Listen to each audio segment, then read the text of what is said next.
Hello. Good morning, gamers. Oh no. Did you just say good morning? It's nighttime, dude. Good evening, gamers. What's up? It's Seal. We got Yes. a week 4 match. The last week 4 match. Schedule problems into technical problems means we're getting late. But who are we? What are we doing here? Why is Welcome, this? bienvenidos, bienvenue. Are we actually live or are you trolling me? No, we're actually live. Welcome, and we are live, and I knew that. And this is Seal Week 4, Game 1 of the Ionian Division, featuring the washed up One Tricks versus Spacemen Spiff. And I'd like to ask a question to clarify for all of us. What is a spiff and what is a spaceman spiff? I don't know, but we have a surprise for our viewers. Uh, so we will find out when we get in the match. But these two teams know each other, and in back they've been around the entire time. Season 0, 1, 2, 1 and 2. Both some of these players on these teams have played against each other in different leagues, different communities.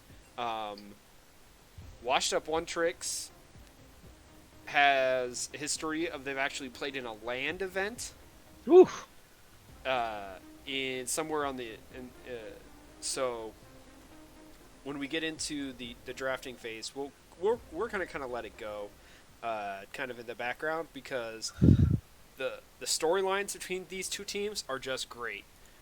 So Freddie, do you want to do the roster for Spaceman Sif or Washed Up One Tricks? I'll go with spaceman spiff Okay. because I like their Don't forget name. to go with their player notes because they specifically put those in for a reason. We've got in the top lane the baller Charmelo. And Anthony was taken apparently. But Charmelo Anthony gained recognition for his exceptional mage play in the top lane, and he hopes someday his waifu Lux will be meta. In the jungle, we have the Enforcer, Lucky Maverick, known for his Xin late game. I I don't know what that looks like because Xin ends my games in 20 minutes. And he longs for a return to previous seasons where junglers were relevant. In the mid lane, the Hammer, Foozle Bamboozle. He can't play anything but control mages. And he wishes jungle was removed from the game. And also he's not going to roam, so don't expect any of that. ADC, the Steamroller, the Tidsy, and he assumes janitorial duties on the Rift. Give him a broom, give him a dustpan, and he's got this. And in the bot lane, sporting a nice 4.0 KDA, the highest on his team is Taisa, the shot caller. Aaron Taisa takes care of business through calm leadership, and he only rages at them a little bit of the time. Mainly for, small things like vision score, lack of decision making, improper lane assignments, trolling, bad pathing, fake rotations, poor lane farming, enthusiastic objective, and bowel movements. And that is Spaceman's Biff. So, Washed Up One Tricks are not as unique, but I'm going to try here. So, we have Tuba in the top lane, highest ranked player, or second highest ranked player in the SEAL community, known for his Darius Rumble Malphite. He played one season, I think it was season 0, where he played a different champion in every single game throughout the Woo. entire season. So, he can play everything. Not to be outdone, we have Mayor Huevos in the jungle, who also tries to play everything from Echo to Nocturne to Ivern to Ornn Jungle. That could be an Ornn Jungle as we kind of look at the pick bands here. To Gelati in the mid lane. Maybe the oldest person in this division, and he plays 3 champions. He plays Karthus, he plays Zillion, he plays Corki. Those are 3 old champions. Yeah, and if he's not playing one of those 3 champions, he considers himself trash. Rixie in BBQ, Bixie QD down in the bot lane, they would like to say that they've played Garen Yumi once. Hey, there we go. Yeah. And for those of you maybe listening and not watching, the picks for I don't know what men and what stands for. Men is for Spacemen, Spiff. Oh, And Spaceman. Woot is washed up one tricks. And that's why you're the color caster and I'm the play-by-play. All right. Spaceman Smith has picked Nocturne, Leona, and Misfortune. While Washed Up One Tricks have picked Senna, Ornn, and Nautilus. These are I feel like I've seen a few of these champions once or twice. Yeah, so pretty strong in the meta, and yeah, that's. I mean, they're just strong in the meta, right? So Misfortune's going to try and bully out the Senna lane early before the range for Senna deals too much damage. Nocturne, you're going to want to jump onto Champion.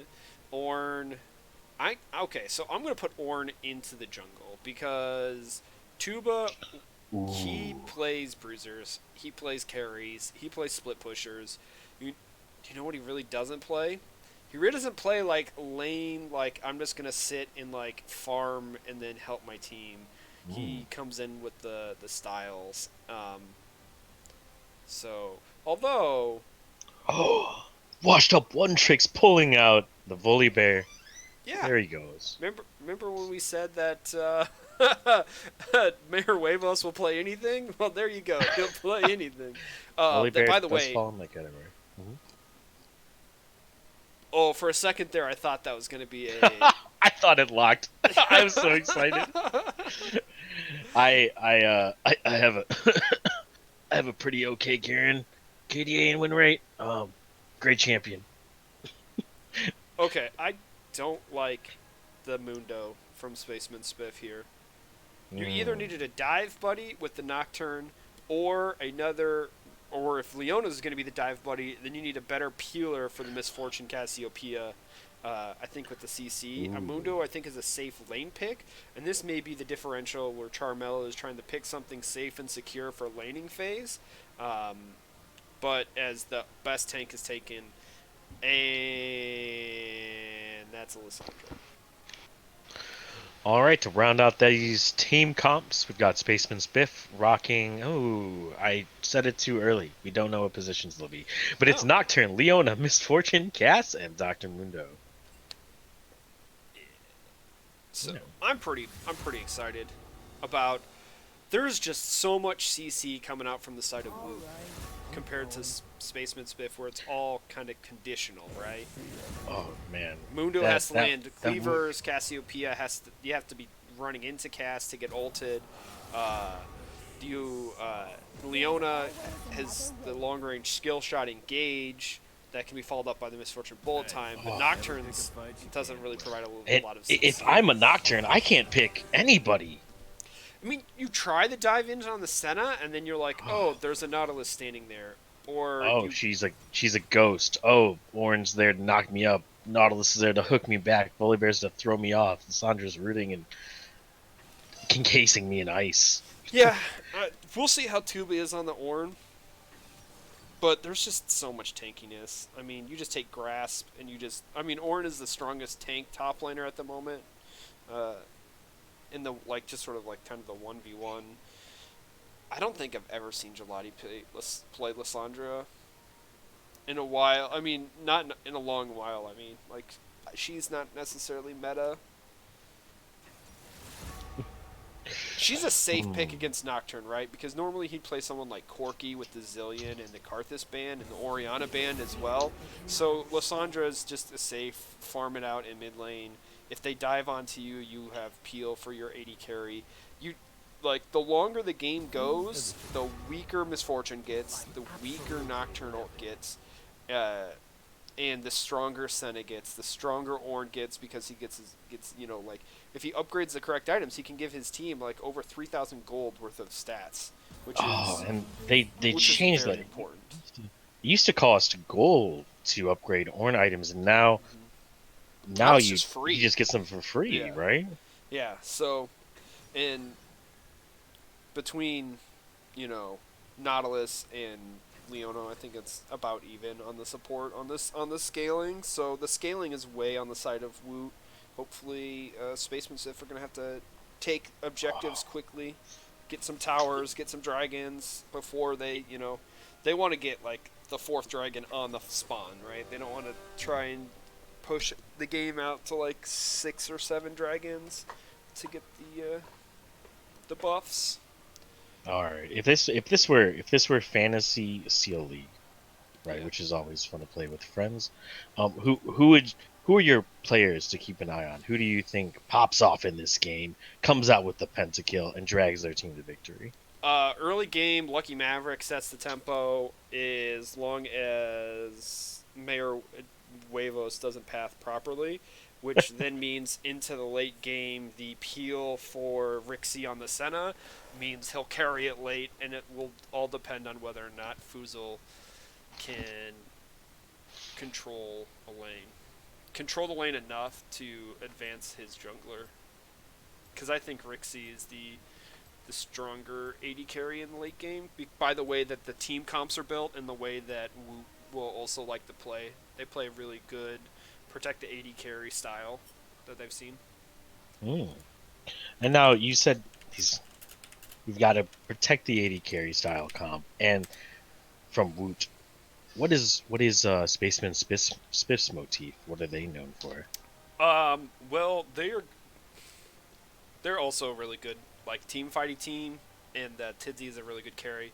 Taisa is normally known as a mage support, so they're usually looking like to bully lanes and leaving top lane Charmello by himself, kind of up there on an island, having Lucky Maverick accelerate their team comp.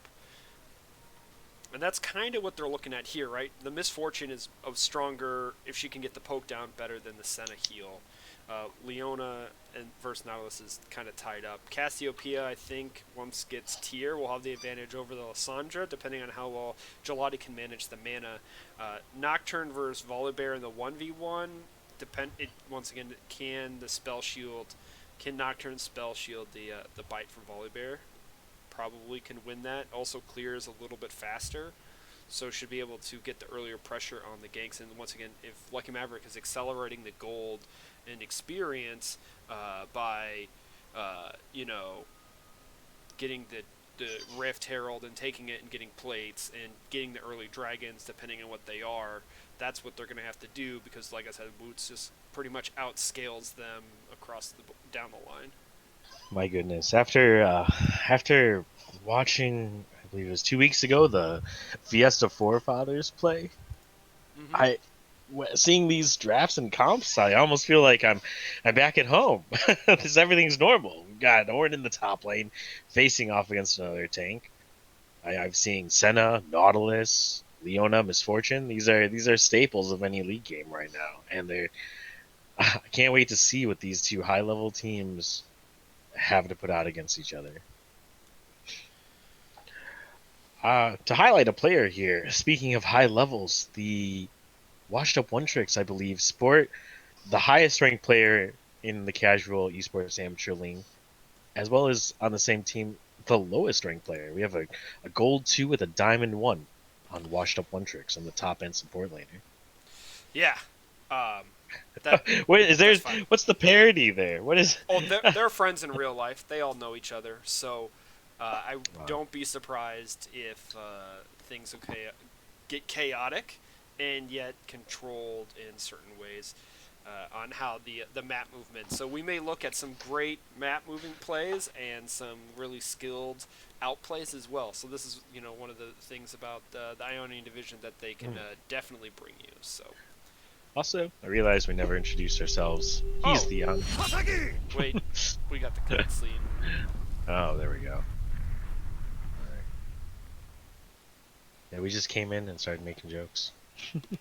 This usually works in my opinion. They don't care about us. They care about the players. Let's get in here. Yes, they do. But I mentioned the scaling because I legitimately don't know who outscales who. Woo. Really? Yeah. It's going to be Oh yeah, you're right. Senna and longer range. Cassiopeia is going to outscale Lissandra. The Mayor Huevos, the Volibear will out-tank Nocturne's damage. Ornn's better than Mundo. I think that for the team comp, Nautilus is better than the Leona in the super late game. Because, once again, Nocturne has to dive in with the help of Leona. That means no one's there for Misfortune if anyone is to get onto Misfortune after Woot peels the divers off of their AD carry, who gets to stand super far back in late game. But we are loading in, so I don't know. Skins, good job. Skin. Oh, look at that Senna skin. Eternal Wow. Nocturne, I loving it. Astronautilus. Nothing matters but that prestige skin on my window. That is a hot, cool skin. There we go. So we should be loading on Here we up go. here, and there you go, viewers. We have it. We got team graphics, everyone. We got team logos. Ooh. If you don't notice, Washed Up One's Tricks is literally a rocking chair. And that's a Spacemen Spiff. I think it is a play on Calvin. Alright, are you in 13 seconds in, Namo? Yeah. I am having... Okay, 15, 16, 17... Yeah, perfect. we're on time. Alright. Ooh, invade! Ah. Oh, totally I'm invade. I mean, Nautilus is a better invader. Ooh, here Hell, we go. especially if you got the volley bear. This you is got a the bear. 5-stack by I'm Washed a Up... volley bear. Here they go. Nautilus looking for the dredge line, maybe? Oh, they do get a ward! Mayor Wavos wins the game, ladies and gentlemen. Time to go home. That's how much? That's a gold lead. That can matter, right? Yeah, it does. How much experience did he get? Oh, it doesn't tell me, but he got something. Wards give you experience. I learned something new today. Ward kills give you experience. I thought there was just minions and...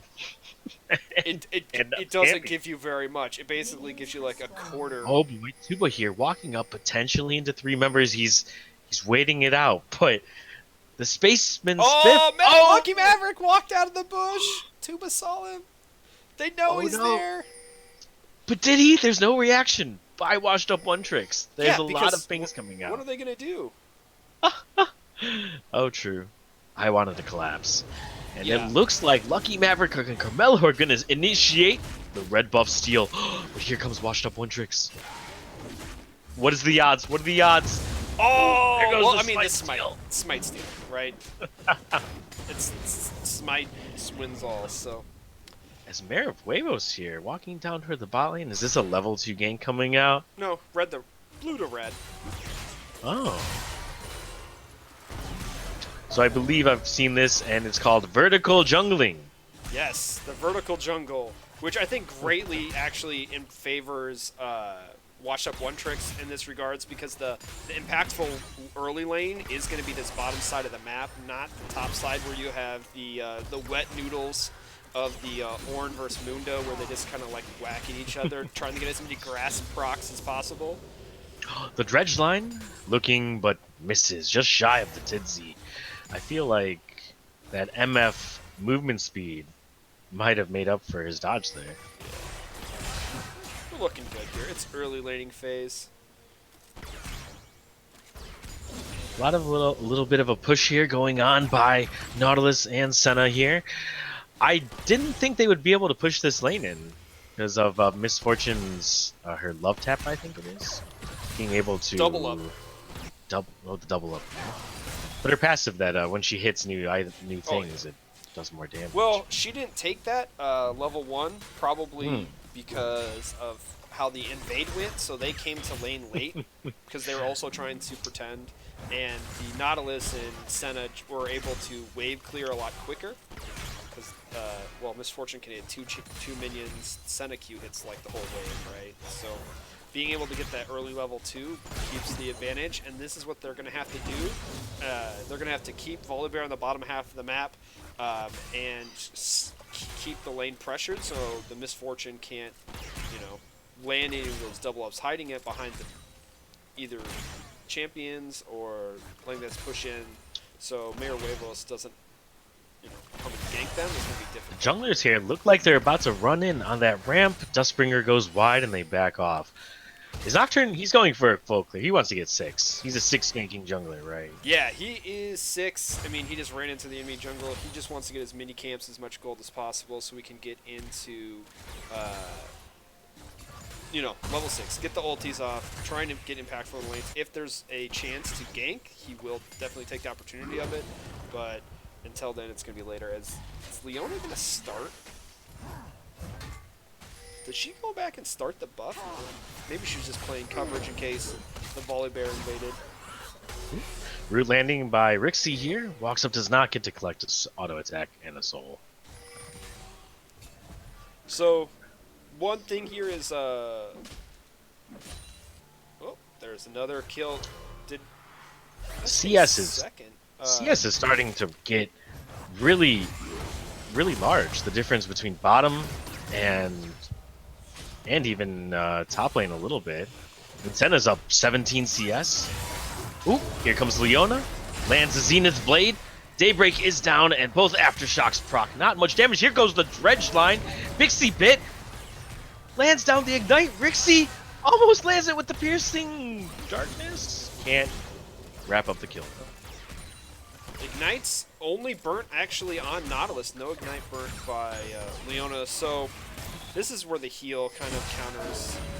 Miss Fortune has to cancel the heal out with. Ooh, fancy footwork there in the mid lane. Sorry.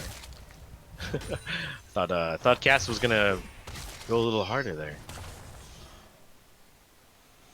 Yeah, Senna as an AD carry right now is still too strong. They need to affect her numbers slightly. Both. Because she can't Senna get even bullied out of lane because of how much healing she's able to get out. And even with Biscuits, she just has more sustain. Look at her. She's just sitting almost at full health while MF's stuck at a half after drinking a potion. And they have no fear from the jungler, right? Because Nocturne is that level 6 jungler. And the possible early cheese gank was definitely thwarted by the early pathing and the, as you said, the top-bottom vertical jungle. I don't see the advantage of that. They didn't get any ganks off. They just sort of traded farm, and that's the advantage. Nothing happened. The laners got to lane. Oh, fair. So, no one affected top lane. No one affected mid lane. No one affected bot lane. And you know, when you have the ability to, in the individual matchups, either succeed or come out with the slight advantage, not having junglers affect your lane is actually a huge success. You can play differently. You know, the Miss Fortune and Leona, knowing then the first, 4 waves that, Volibear's in the bottom half of the map and their junglers in the top half of the map, they can't risk going in too much, right? Because they can't risk, if they invade, the jungler being right there because they haven't had time to get out the vision. The support items have a chance to upgrade it. The jungler hasn't had time to get wards out on the map because of how early in the game it is. But I think Volibear's on the dragon. Oh, you are right. He has moved on to the dragon. He is whittling away at it. His passive might proc, but that's not really a big deal as Frenzy kicks in. Wow. Man, and you can see this advantage, like you said, of not having any jungler interaction, pulling into all these lanes. The top laner, 2 tanks, slugging it out, even CS. The mid laner with the Cassiopeia advantage. She's rocking on almost 20 CS deficit. As well as this bot lane, the strength of Senna here, she lands down a root. I really think that is a great observation. That was spot on.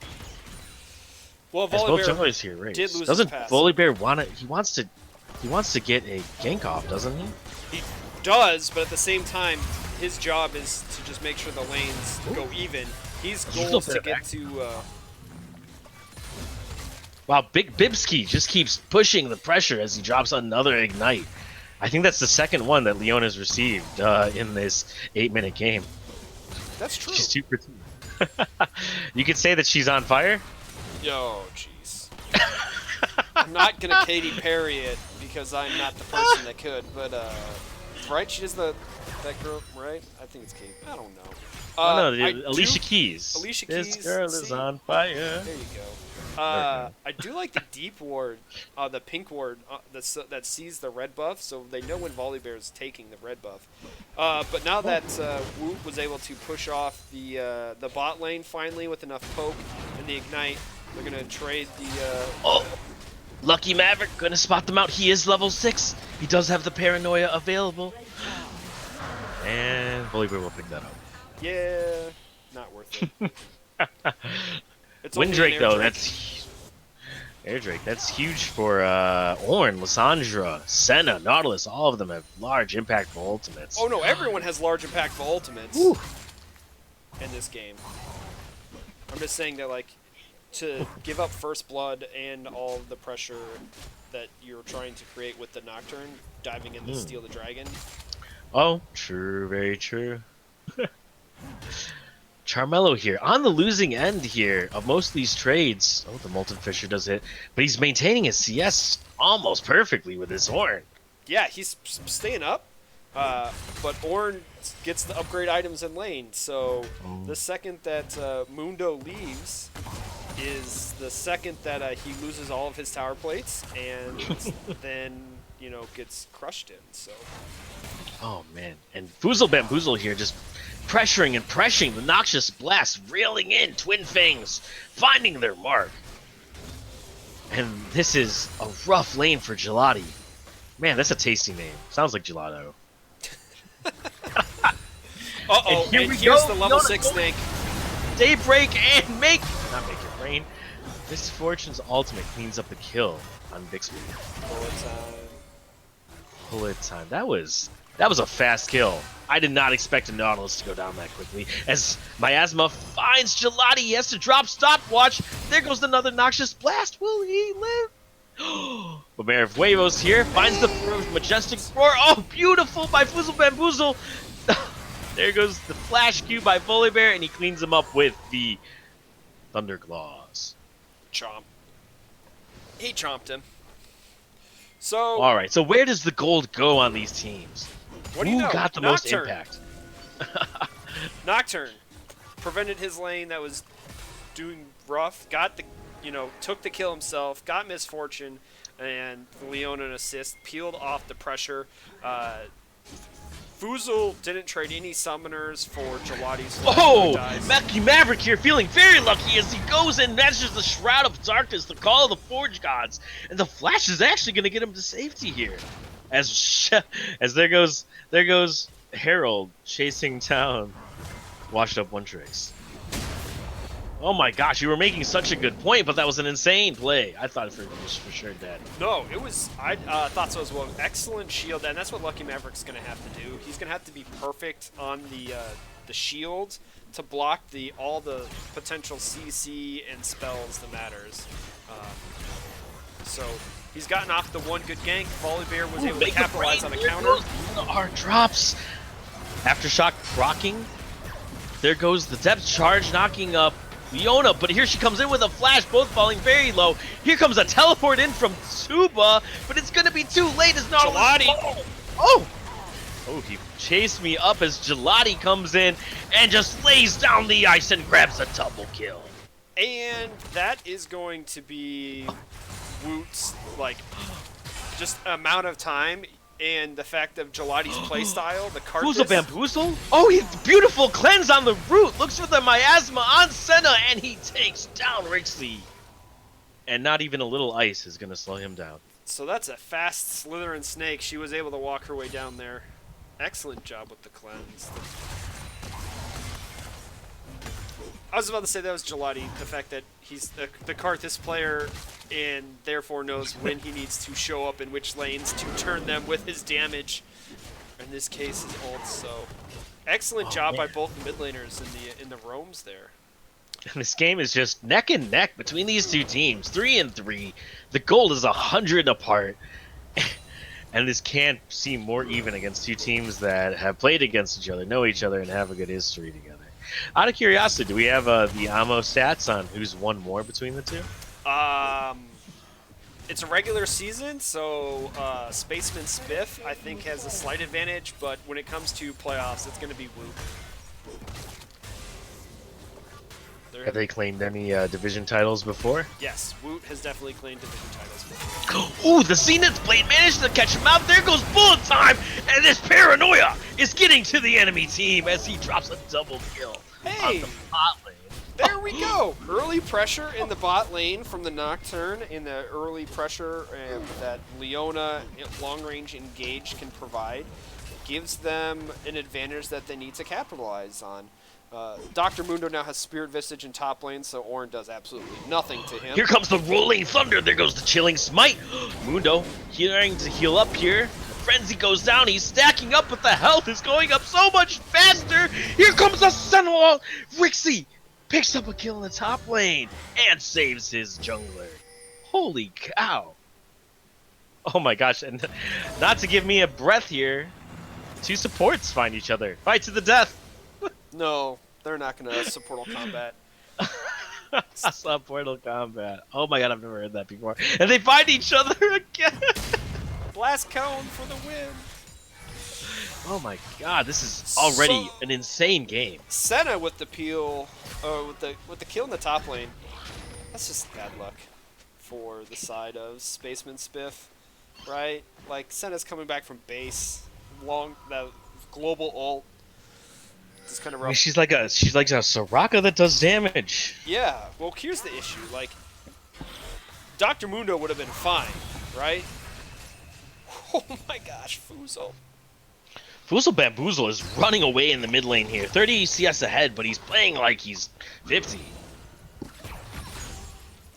Yeah, he's got a completed item too. Not a completed item on the side of... Oh. Is that map supposed to build Essence Fever first? Huh? That's the Tidzy has built a probably gonna go trying to spam the abilities and get as much mana back as possible. Charmella and Tuba just going at it. Both of them remaining virtually the same HP. Mm-hmm. Yeah, Ornn is not going to do any more damage to Mundo. Mundo definitely is going to control this lane, and any damage that Mundo takes eventually will be able to hold back up.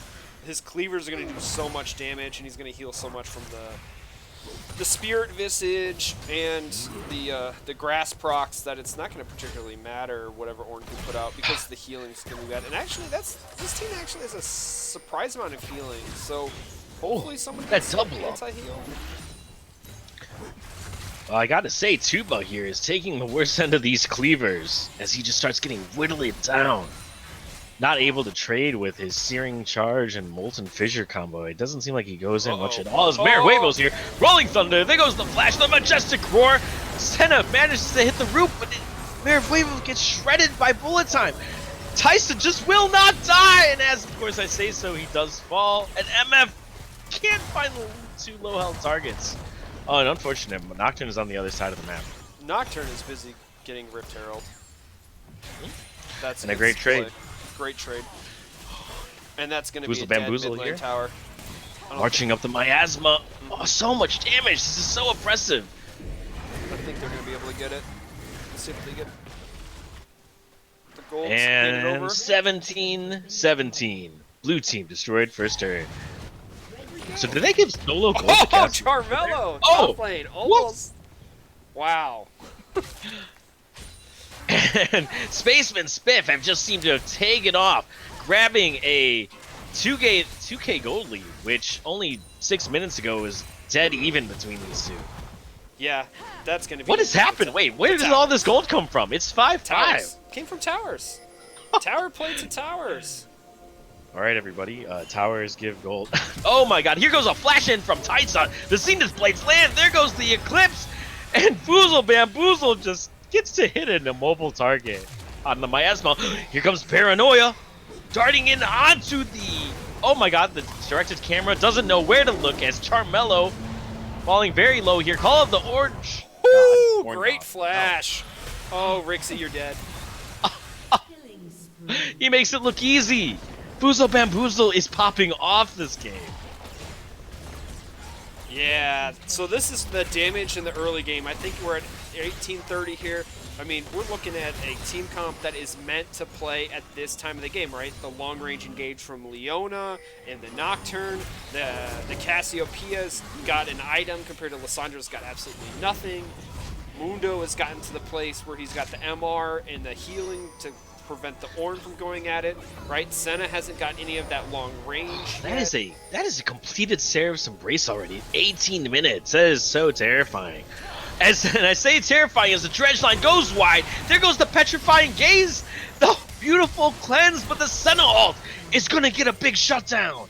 a super big shutdown, and that's going over the one person because Senna's going to be the damage of this team comp because, right, you got 3 tanks, a control mage, and an AD carry. The problem is she's going kind of lethality, and her damage, it has to go late, right? Because she needs... Washed up one trick, started up the dragon. There goes the bullet time, dropping it at 800. And Mayor Huevos picks it up. Oof. Senna needs as much gold as possible if Woot wants to win, because she's going to have to be carrying the damage in the team fights, right? Because, like I said, the tanks. Compared to the other team, where Mundo just builds pure tank and just, like, gets in the way. Cassiopeia and Misfortune can lay enough damage out, and while the tanks are trying to peel off the Nocturne off of their AD carry, hopefully the Cassiopeia can burn through the tanks and Misfortune can get off another great bullet time. Who are your eyes on right now? Who do we watch in these team fights? There's so many playmakers, so many big things to see. It depends on who's starting the team fight. I'm looking for Spacemen Spiff to start the team fight to be the engagers. They've now taken the 3 out of towers. We need to see how they set up their vision line, in particularly to set up the long-range engages with the Leona and the Nocturne. So I'm looking for the combination of those 2 champions, followed up by either Cassiopeia and or Misfortune, while Dr. Mundo gets to build basically pure MR against either Ornn or Lysandra in the side lanes. Ooh, Call of the Forge God rolling through here. It's gonna find Foozle Bamboozle, who lands the Petrifying Glaze, Eclipse peels him perfectly. Melky Maverick on a rampage, taking down Mayor of Huevos. And that's why I was kind of expecting Spaceman Spiff to engage, because Woot, when you engage like that, Cassiopeia gets to turn around and ult you in the face, right? I had no idea that was coming. All of these tools engage from such a long ways away. Paranoia, Call of the Forge God, Volibear who can close distances so fast as, oh my goodness. Spaceman Spiff starting up this Baron is falling low, 2k, 1.7, Senna all fires in, and blue team has slain Baron Nashor, picked up by Spaceman Spiff. Wow, that breaks this game open. Yeah, this is what's going to give them the advantage. I think Woot definitely lost control, whatever they had with their tier 2s, by that engage in the mid lane. They gave a poor engage onto the Cassiopeia, who can easily turn around like she did in ult, preventing that engage, right?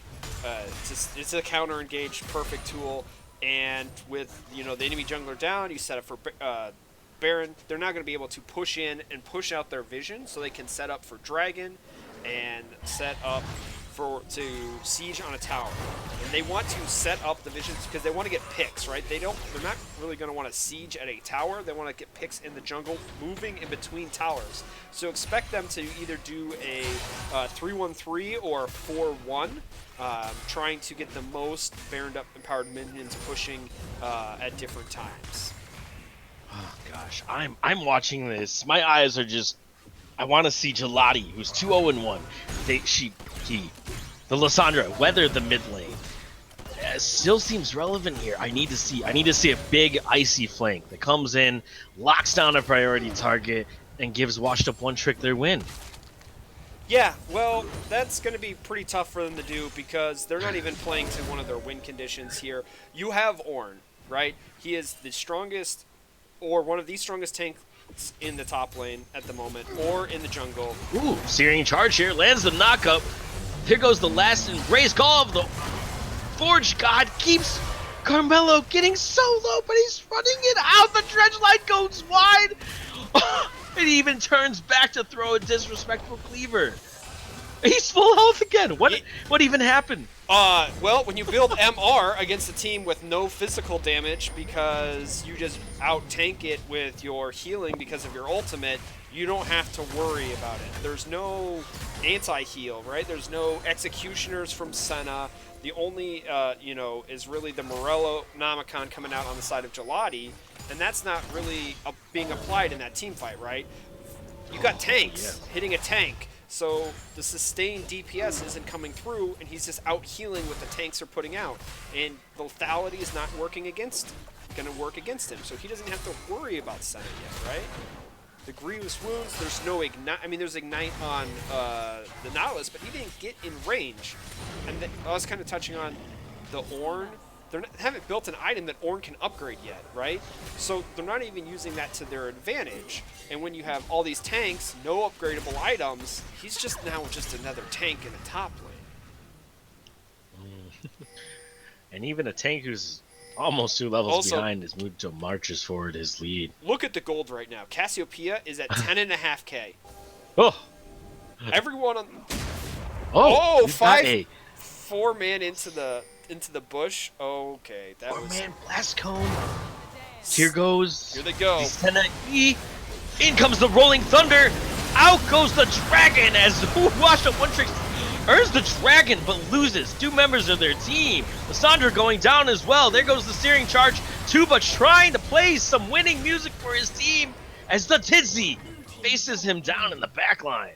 And that's a 5-for-1 ace by Spaceman Spiff. Yeah.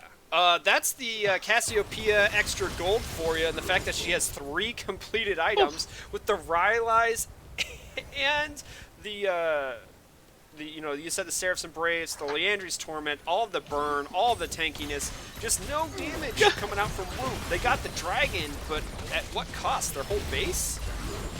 Can I say something? Yeah. This almost looks like a Team Liquid versus like C9 game, right? You've got double lift being a meme put on Senna. You've got these scaling tanky people around him to facilitate. Meanwhile, the Cloud9, which would be Spaceman Spiff in this poor analogy, is Niski on Cass. Sven playing a reliable Misfortune. Blabber just diving in on people with Nocturne. And Licorice styling right now with 28 CS up, as well as 2 levels ahead on Mundo. Like, the way they're pushing, the way they're capitalizing, they're just playing so much faster than their enemy team right now. Mm-hmm. I mean, they are up almost 9. They're up 9 to 10k gold lead. It is pretty much 2. I mean, it's 2k right across the board. Maybe 1.5 on the support. So, but we're at 26 minutes. They've already used 1 Baron. The 1 Baron they used didn't actually get them any. They got them only a tier 2 in mid lane. They used the dragon fight to get the actual open inhibitor, but now the open inhibitor in mid lane is going to feed Rixie. It's going to get him more gold. He's going to be able to start maybe buying some items and leveling up, as we do see the levels 15 on Foozle Bamboozle to 15 on Gelati, and 15 on Charmello. Everyone else is like level 13.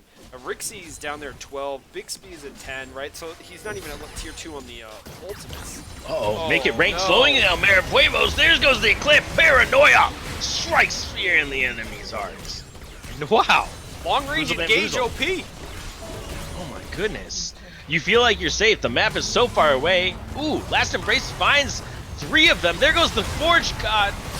Oh my god, Ornn tearing people apart with the searing charge. The Titsy, though, deals a ton of damage with bullet time as they wail away on each other's tanks, but Rixie steps up and finds the AD carry. Taisa looking very low here. Searing charge is evaded. Rixie is gonna grab a quadra kill and survive. Charmello's gonna get the inhibitor. Oh, here you go, Pentakill. Get down there, Rixie.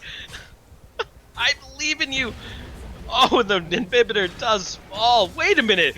Who's happy about this fight? Both teams? Both teams came up with positives, right? Like, Senna spotting an upgraded Ornn item says, "Give me these fights, I will carry." Meanwhile, Mundo is like, "You can take those fights, I will split." Oh, I don't know who's in a better position. oh, the better position is definitely Spaceman Spiff. They don't have to worry about super minions, right? They just set their vision line around Baron, and in a minute 20, they can just, transition over, take the dragon, so Woot doesn't do it. Woot has to try and capitalize on it. Inhibitor is coming up soon, but not soon enough. They can just play it slow, Oh my goodness, there goes the Righteous Glory, Rolling Thunder! Yeah, you get hit by a cleaver. You slow down. Like, what do you want me to say, right? Like, oh, the perfect engage? Oh, great. Not today. Cleaver in the face. Oh, you hard engage on CasualEAL? Old, right? Oh my god, both teams looking so aggressive here as the Curse of the Black Mist gets them. Whoa! Senna ult was super early. Oh, Nocturne. Paranora dropping, and it seems to have struck Senna as well as Zorn, as he calls a Fortress God, but there is no one to hit that ram as the demigod falls. Oh, what a great pick. Yeah, Tuba just slightly missed his charge there. Wasn't able to charge out of the fight, charge into the wall, but was, got CC'd on his way out. And that's going to be a free Baron. Oh, and they're able to two-man it because Cassiopeia is 8, 3, and 5. 50 CS ahead of her opponent. And Mundo, falling pretty low here. He hasn't popped ulti. Yeah, Okay. I think he's okay. Mundo okay. Mundo go where he pleases. Mundo go, yes. This is so true as Spacemen Spiff, the Rolling Thunder, the Flash! Mayor of Huevos finds Dope, but he runs into 3 people! He's absolutely blown up. No, Big BQ trying to help out his. Oh no, here comes Gelati teleporting in, encases herself with ice, flashes back into a big warded push. Oh no, the Dawning Shadow is not going to be enough here. She does find the Cassiopeia. There's a shutdown. And another ace. That's got to be game. And what did I say? Take the Baron, set up for the Dragon, turn and fight them. And they literally just teleported one at a time into the fight on the side of Wu. And that's definitely going to be game 1 going over the Spacemen Spiff. They took their early team comp. Soon as Nocturne hit 6 and Leona hit 6, they capitalized and pushed in with their long-range extended CC. Cassiopeia out mid-lane, the control mage in that situation. Definitely put Gelati into the frozen tomb multiple times. Charmello out-tanked Tuba in the top lane, healed up. All around, excellent job on the side of Spaceman Spiff. 1-0. I can hardly even follow the action. My play-by-play casting for these teams is insane. They're making such good plays. There's impactful moments on both sides. And what a great display of skill. I literally brain lagged during all those fights, watching and being overwhelmed. I could see any team taking this game too. Yeah, and low-key, I'm pulling for washed up one tricks here. Yeah, so real quick, we'll just look at the advanced stats here, kind of go to the graph. Misfortune with the damage. Senna with the damage. But once again, look, like, other than Senna, Lissandra 9,000. Ornn 8,500. Volibear's at 6,000. I mean, everyone on the side other than Leona did more damage in the game because they are all against tanks, right? They're just dumping all the damage on the tanks, so they're going to always do more damage, but the tanks weren't, returning the damage, and so when you have the Cassiopeia and the Misfortune absolutely crushing it. Excellent job. I really expected Foozle Bamboozle to be on top of these damage charts. I got to say I'm impressed that Misfortune finds herself a staggering amount above. I think that has to do Lissandra, you deal damage to Lissandra, but you're not dealing damage to, tanks. And you're not, and while you're E-ing one particular person in a team fight, you're not getting the bullet time to that pow, pow, pow, pow, pow, pow, pow, pow, right? You're not laying it all down across the whole team fight where you're stacking all of it up. So, excellent game. Oh, man. Excellent game. Excellent game. We are going to cut to a break here, and then we will go to game 2. Maybe. Just holler.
Okay, welcome back everyone here. We are going into the pick bands of game number 2. How did you enjoy game number 1, Freddie? I'm a fan. I'm a fan of both these teams. Their play, their picks. I want to see more, and I'm gonna get more. So, what if I told you that Spacemen Spiff, with that win, has secured their playoff spot for season 2? They're in the playoffs. Well, there we go. So you can pick Timo top lane next game. Not quite, because this match also has playoff implications. Woot has to win this game to also guarantee their playoff spot. No. Yes, and if they win, that means the team Reformed Cats, who Washed Up One Tricks is playing next week in Week 5, will not be eligible for the playoffs. They will not be able to win. So Washed Up One Tricks have to literally win either this game or one of the next 2 games against Reformed Cats for that 4th and final playoff spot. So if I'm a Reformed Cats fan, I am now a hard Spaceman Spiff fanboy. Yeah, basically, you're like, I want to see the Misfortune, I want to see the Leona, I want to see that CasualEAL, Dr. Mundo was great, I want to see everything. Woot isn't taking anything off this game. They're going straight lane dominance. We're picking Yuumi into whatever the heck they're going to pull out against the Leona Misfortune. They're picking Darius with the battle axe going, bring it in the top lane, Charmello. Noodle fight is not what Tuba does. He brings the big toys to the top lane. He's like, I'm done with the wet noodles. We're going big toys. Oriana is a much, I think, stronger laner than Lissandra for Gelati in mid lane. But Diana, the counter Diana pick, the assassin, coming out on the side of Foozle Fam Foozle. Whew. Man, I would sure love to know what was going on right now. Now that I have the Pro Draft open, I do. This is even more exciting. I wanted Tuba to bust out a carry, and he has brought it with Darius in the top lane, as you so highlighted. I kind of want to see what Woot clicks with the Yuumi. They don't go Yuumi Garen here, right? Oh, I would be more of a fanboy than I even am now, as Kha'Zix gets banned out on the side of Wu, trying to take some priority off that jungler. And Malphite is the last ban by Spaceman Spiff. Yeah, basically I'm they're like, really puzzled by that one. What's the one thing that can kill Misfortune as Leona and Diana dive away from our AD carry? Mayor Huevos playing full AP Malphite because he don't play no tanky jungle Malphite. The last ban here as time ticks down and they take the Ornn off the table. Ooh, removing a safe option from Charmello, who performed wonderfully on the tank last game. Yeah, I don't think you can do Dr. Mundo into Darius. I mean, you can do it into the wet noodle fight of Ornn, and then you also get to stack health and MR against the low damage comp that they had. Oh, You're going for the sustain in lane. You're gonna be feasted. The giant void juggernaut Cho'Gath locked in here by Spaceman Spiff. I really love that pick. I always thought no Cho'Gath way was that's a jungle mid lane or jungler or mid lane Cho'Gath, right? Like, I would only see a top lane. I don't know too much, but I think trouble. That's a great pick. Take all the tanky stats. You get as tanky as you want, Cho. I'm just gonna steal all of it. Oh, grab the Cho stats, grab the Leona with Daybreak stats, which I believe gives percentage now instead of flat, or is it the other way around? I don't really know. But either way, it's great to subjugate her after she's casted her W or Daybreak. And Kog'Maw is the last pick locked in for Washed Up One Tricks. Oh, wow. They're gonna. That's not at all what I was expecting. Yuumi Kog'Maw. Yuumi Kog'Maw with an Oriana ball to prevent dive. Bot laners in the chat. Can someone please Mayor of Huevos busting out Nope. Father of the Jungle, the friend of Nope. the jungle. Hmm? That's Oh, not is Mayor that Werewolves. That's Lucky Maverick. That's Lucky Maverick on the Ivern? Okay, you messed me up by saying Mayor Huevos plays anything. Yeah, I know. Wow. But Ivern can, he can play Ivern too. So not too bad. Lucky Maverick gonna be a little bit more passive, trying to go heal. Let's see what the chat has to say about Kog'Maw Yuumi against Leona Misfortune, where the strength was for Woot early on until the level 6 from the jungle support took control of the lane. Groot says that Kog'Maw Yuumi is going to get punished pretty hard. And that's kind of what I thought was going to happen. Leona Misfortune of Kog'Maw gets hit by a Zenith Blade. He's got nothing. Prowling Projectile doesn't do anything. None of his slow won't matter because he's rooted and stunned. I have to say, Woot here going, they have to get Tuba big. They have to get this Trundle and him rolling. Yeah. But at the same time, how do you do that into a Cho'Gath Ivern? Is that feasible?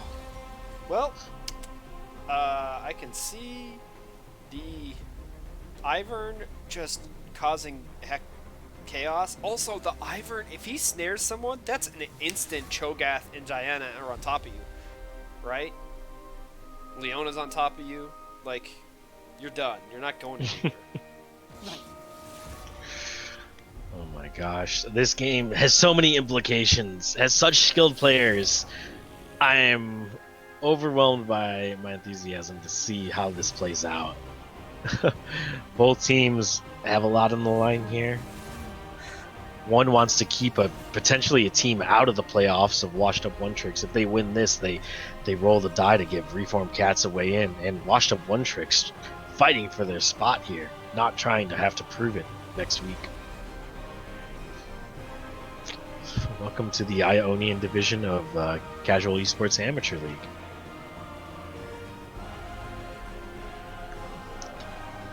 Let's, you know what we should talk about, Amo? Let's talk about summoner spells. We're going to wait until they load into the Rift before we talk about the summoner spells. But that is definitely something we could touch on. No, Try and prevent any possible... All right, who do we have to keep our lens on? Who's going to stand out this game and drag their team across the line? The bot lane did well. Foozle Bamboozle did well last game. Lucky Maverick did well. Charmello was able to out-tank. Charmello can out-tank Tuba again in the top lane and just sustain and survive and not get dunked parkour in top lane. Then Spacemen Spiff have a really good chance. Because Diana and Leona are going to be able to get on the Kog'Maw, no matter what Trundle and Oriana try and do. We haven't even been able to talk about the MVP of last game. Really quick while we load in here, who would get your award?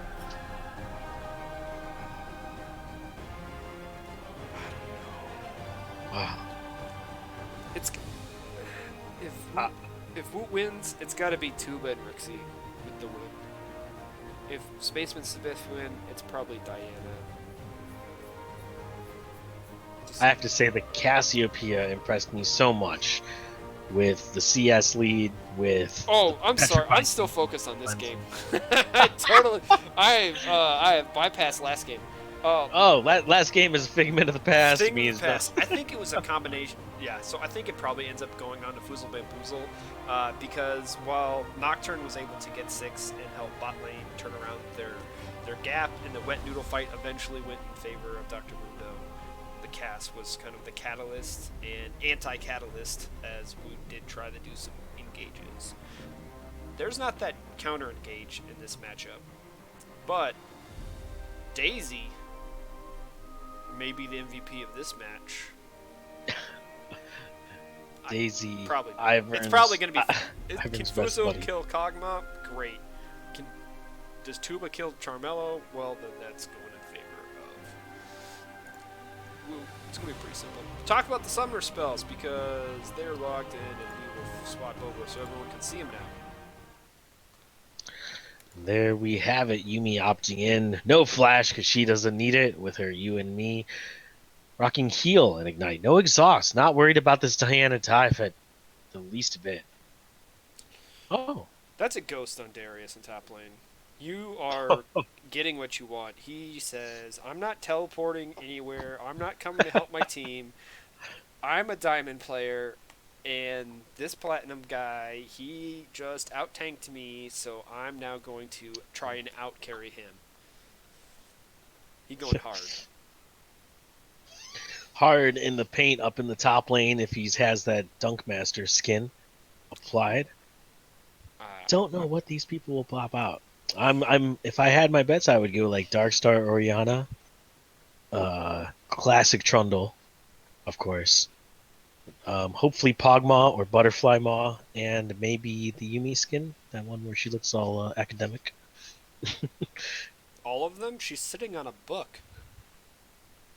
That's true. Maybe academic and in all of them. I would have to say, what about skins on Spacemen Spiff's side? Hope they go back with the bikini misfortune one. I'm always a fan. Pool party? Yeah, that one. Here we get to load in the game and we get to finally see the most important part of the game. What skin are they wearing? It's definitely someone's favorite.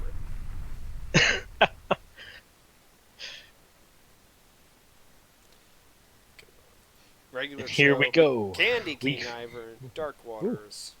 I don't mind little slugger, God King Darius. It's Pugma with the kitty cat Heartseeker Yumi. It's such a cute lane.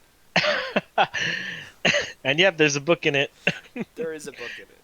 Oh, 2 out of 5. There's going to be a lot of pinkness in this match. Not that I'm complaining, but it is Valentine's Day coming up on Friday. So if you have anyone in your life that you feel that you need to recognize your emotional feelings for them, or like just support them in general, please reach out. It does not have to be a romantic relationship to show your others your love and appreciation of them. And there you have it. Low key slide into my DMs. I'm Freddie Mercury, the great, the late, the one you know and love. Do not slide into my DMs, please. I don't. I get enough about league stuff. Running this. There we go. You have it. The ammo is closed. Freddie Mercury's open. Closed for business. Do not come in here. And here we go as we load onto the rift of the Ionian division of Casual Esports Amateur League. Week 4, Game 2, playoff implications, sibling rivalries. We've got Graves. We got Darius in the top lane. Trundle in the jungle. Picks are all over the place right now. I can't believe there's a Kog'Maw. The pings. Everyone is pinging to run towards top.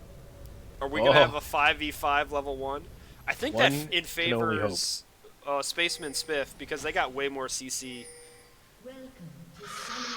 Oh, we're going to have a party. We're gonna have a party. Here comes the stack. Is the root caller? Who's it gonna go on? As Charmello steps up right into them, but big rupture hits 3.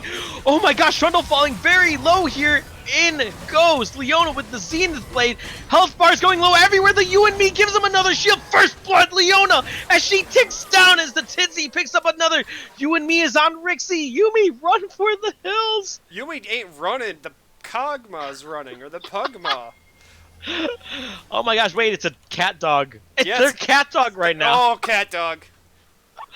Chat, please hit us up with your best cat dog puns, and I will keep an eye on it to pronounce them during the game. So, real quick, Yumi got the kill on the side of Washed Up One Tricks, but that was second kill, as the bot laners, Misfortune and Leona, actually are the ones picking up the kills on the side of Spaceman Spiff. So this is greatly in favor of Spaceman Spiff because their jungler doesn't need a leash, their jungler doesn't need help, their bot lane, Leona's backed and bot, well, she backed because she died, but has boots already, and a pink ward, and is getting an excellent ward drop now. This is so much better for Oh. Spacemen, Spiff, and Woo. Boots so good on Leona. That extra movement speed keeps her sticking. Maybe she can walk up and just land the Q stone instead of having to Zenith Blade. There's so many implications of this first blood. But then again, there's also big items on the other side. Yeah, so I have not seen an Ivern jungle path in a while, so... Oh, Carmelo gets grabbed in here by Tuba. He sidesteps, fancy feats the Rupture, almost... Ooh, he does get the 5-stack on. And Carmelo taking a big chunk out of his health. Oh, that didn't get it. They almost did, though. The auto Q auto reset as Prowling Projectile goes in. Level 2 hit by Taisha. Does not want to Zenith Blade into this. Oh my goodness, we've got a big Lunar Rush coming in from the mid laner as a type side. Oh my gosh, the Rupture goes wide. Tuba going very low here. Needs to gets 1v1'd at level 2 by Cho'Gath. What? He has pull and auto reset. He doesn't have the Q, so he's not getting the heal, and he's not getting the stacks, and he's not clearing out the minion wave. I'm going to say that while Cho'Gath landed some nice auto attacks, it's mostly... Prowling Projectile here finds Taisa. There goes the stun into Trundle. Procs the Aftershock, but no flash on her due to the early fight. Means an easy kill for Trundle. I was going to say it was the minions that did most of the damage that killed the Darius. Easy kill for the minions. Yeah. So. Oh my goodness, I did not think that was how that was going to go out. As Clockwork wind up deals a load of damage to Fuzel, finding the short end of the stick here on these trades. Wow, as the cat goes in hard here, eating a double up, eating a love tap. But he keeps Titsy out of experience range and the minions. So they basically left game 1, and said, "Do you know that fighting shit we were doing at the end? Let's just keep doing that." Ooh, Fuzel here, rushing in. Command, Protect, and Dissonance go down, slowing him down for the autos. As Tuba here, going very low again. He gets the passive stacked up. Ghost is pop. Will he get the Decimate? He flashes in for the auto W reset. Crippling Strike picks up the kill. And you know, because he executed with it, he gets half the cooldown back in mana as Ivern here walks into the bot lane. Will the Root Killer find someone? There goes the Zenith Blade. There goes the Root Caller. In goes the... Ooh, beautiful cleanse. Rixie manages to take no damage at all. Wow. Cool, I get to talk some more. Teleport by Charmello back to top lane. I mean, that's just the advantage of having some additional items and not having to worry about your mana. Oh no! Ivern! Prowling Projectile finds Taisa.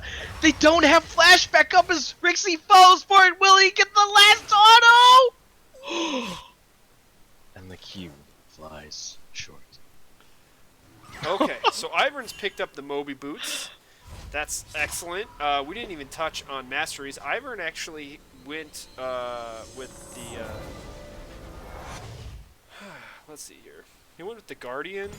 Okay. And a mobility boost. He is wanting to be at every fight on this map right now. Well, that's what you do as Ivern. You're not actually jungling. You just walk by, click something, then you leave, right? Like, you're not doing anything. That's fair. Well, so we'll see. I'm going to touch the true damage dealt, if they fixed it. When Ivern was really popular a few seasons ago, his freeing of the jungle camps was pure true damage. When he releases them to the wild or whatever he's calling it, it coded as true damage in game, so his true damage would always be completely off the charts. That was like when Yorick ulti, when you had the bug that gave him a ton of damage. As Tuba here showing a lot of fancy footwork, gets hit by the screen, dodges the Rupture, stacks up a big amount of bleed on Carmelo. And while he is CS down, he's still seems to be getting the better end of these trades. Yeah, he hit six first. Charmel should just look to try and stay in lane. He got the kills because of the level 1s and the level 2s, and he just needs to stay the best that he can at this position. Maybe try and clear out. Is 6. There goes the Rupture. He's going to get smacked down. He does take aggro, hits the Decimate, hits the pull, hits the W, gets wasted before the axe drops. The Charmello putting out a crazy performance. 20 CS up, solo kills twice. This Platinum player came to play. He is doing excellent, my buddy Charmello. I'm so proud of you right now. Like, Charmello Oh. Anthony. he is balling this game, right? Like, that's what we talked about at the onset, right? They gave themselves nicknames, or someone gave them nicknames. He was the baller, right? And he is balling in this one against Dunkmaster Darius, who it now has to come back to lane. And there's the tab eye, and so keep it up in the top lane. No objectives been focused yet, as Fuzel's dunking on Gelati in the mid lane again too, up 15 CS. Like, Spacemen Spiff aren't, stepping down from move at all. Not at all. They're not scared of these diamond rings. They're not scared of that, of them being such a tough mineral. They are taking it to them. Oh my gosh, from the top lane, where even though he's not playing Pantheon, he's showing us that even the God King can bleed. I'm just pumped the fact that we're like not even 8 minutes, we already have 7 kills. Like, No, game this one is such a didn't have- pickup from the first one. First game was like 12 minutes before we had something happen. It was like, Grasping at straws here, trying to find some excitement, and this one is a minute. look kill. at Miss Fortune. She's like, I'm not dealing with these heals from Trundle and Yumi with the heals. First item. Truecaller Adverse is gonna Blades. land here. Here goes the Zenith Blade. There goes the stun, and Yumi cannot move. Executioner Bixby goes stalling. down. Oh my gosh. Oh, Lucky Chupa Maverick here. definitely impacting. He gets pulled in here. Finds the crippling strike. Finds the decimate. He's still looking for the 1v1s. This man is so confident. He has to. He's- He has to look for the 1v1s. Bot lane is, losing. They're losing Dragon. Mid lane is getting crushed. Mayor Huevos has only had one successful gank and hasn't really shown up anywhere else. The Ivern, my because the mobility boots and the fact that Ivern doesn't have to technically jungle, means and that... there goes the pause. Oh, jeez. Looks like I have a nasty audio Yeah, lagging right now. I do as well. I'm tabbing out. Or not. Okay, I guess we're just going to hear that. I'm going to mute mine so that people stop hearing my stream.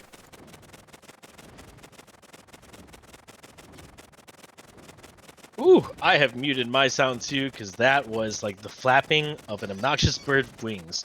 And here we go. I'm alone right now because the ammo is dealing with his bug issue, and I'm still super stoked about this game. Reformed cats. Every fan must have their hands and arms in the air as they give their energy over to Spaceman Spiff here. Absolutely trying to extend the lead here, and oh, there's the unpause. That was really quick. Is your game good?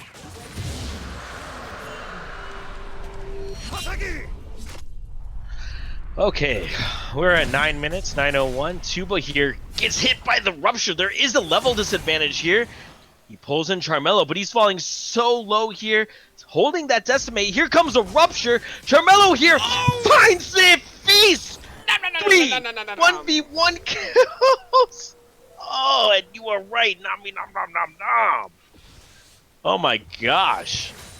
Charmello Anthony here. Huh. He is playing this man like a brass instrument, wouldn't you say? Oh, yes, he's decided that the chords, or not even the chord, oh my gosh, the scales. The scaling is not going to be in the favor of Tuba. Damn it. And You wow, set me up, the and I goal. literally was like, man, I'm just going to take this and throw it on the ground. Then he threw it on the ground. He ain't a part of your system. All right. 2K gold lead here by Spacemen Spiff, and they are looking like the. Oh, I'm not gonna say that. Both teams have a chance here. Both teams have a chance here. Oh. Surprisingly, Trundle has the gold because, once again, when Ivern takes camps, it's particularly his Krugs, or the Krugs, he doesn't get all the gold. He just gets the gold from like the first ones, and the experience is wonky. So it's stupid. That's I feel like that's weird. As Darius here, he's down 3 solo kills, manages to grab 2 plates here, but he's looking in a tough spot here as Charmello marches him down. There goes the decimate, but the rupture hits 5 stacks for Cho'Gath, but Tuba is working with slivers of health here. Oh my gosh, another Oh, maybe a little pop off in the bot lane, but Huevos manages. He probably dodged the Zenith Blade. Yeah, definitely we're looking to get a fight going on down at the bottom. So, the dragon went over. It's more feasts. Ooh. Oh, there goes the Moonfall. There goes the Lunar Rush. A big shockwave by Gelato keeps him alive and forces Bamboozle's flash. Gelato is ice cream. Gelati's the mid laner. Prowling projectile in the bot lane lands as we forget the fact that I'm hungry. Oh, and they revisited Zenith Blade. Goes wide. Flash Q by Taisa. Boozle cannot follow. He was out of range. There was no Lunar Strike or Moonlight Blade or Crescent Strike. There we go. There was no Crescent Strike to follow up. There was no Lunar Rush. There was no kill. So this is another deep ward. I'm just going to manually camera pan all the way to this deep ward here. Hey, junglers. This ward right here. Pay attention to the pink ward. Look at that ward. Oh my! What a nice ward ammo. Just that ward. Just when you walk by your red buff, just step in there for like 1 second. It takes literally like 1 second. I know like it's not optimal pathing or whatever, but you know it's not optimal pathing. Seeing you every time you walk. Wait a minute! In the top lane here, we've got an alcove roaming Ivern. Oh, there goes the flash. Root Caller lands with the rupture. Flash out by Tuba. Whoa, big investment by the top lane up here. Yeah, that was a big investment. I guess, Daisy... Can Daisy tank the Rift Herald? I would be totally pretending if I answered you. Any Ivern mains? Okay, that's a silly question. Anyone who used to play Ivern... Wait. No. I guess Daisy's just gonna hang out there. Alright, Herald has been started up by Lucky Maverick as, Charmello here grabs his plating, but Mayor of Huevos, again, sidestepping a rupture. These mechanics are really on point. Ooh, the bot lane's came to help Lucky Maverick because Daisy does nothing to the Rift Herald. Just stands there. Wait, he can't do anything? Doesn't do anything.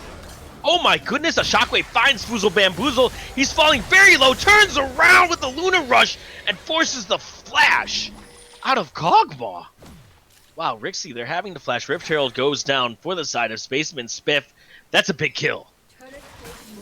Yeah, definitely gets Gelati back into lane here, going for the Rod of Aegis. Tries to upgrade that as soon as possible so it can start scaling.